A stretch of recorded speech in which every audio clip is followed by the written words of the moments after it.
with our theme, Shine Forth. Arise, shine, for thy light has come. And whose light has come? Jesus. And I want all of us here to shine for Jesus. Shine for Jesus.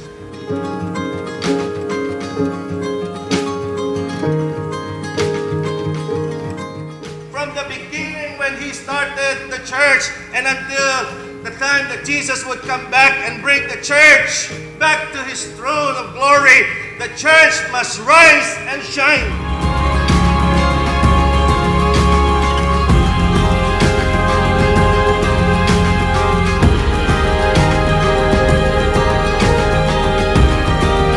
There is only one standout and that can make you arise and shine, and that is to merge yourself to the work of the ministry.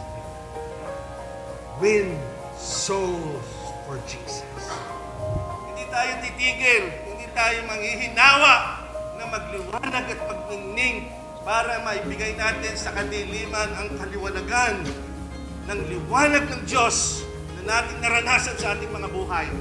At marami sa inyo ay isang patutuo ng kabutihan, ng pagpapagaling, ng pagbabago sa ating mga buhay mula sa Panginoon.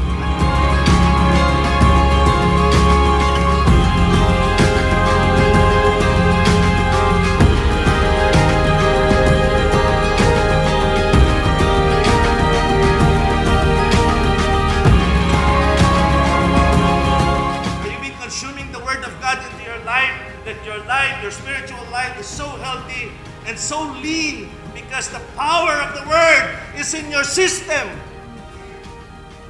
Yun po sinasabi ng Panginoon dito. Kaya ang pananawagan niya sa Zion, sa Jerusalem, for them to rise up and leave darkness into their life.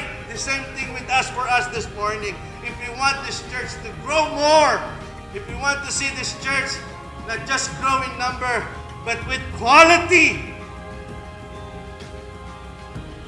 shining for this world, shining for this community, with a servant heart, let us be connected and always consume the Word of God.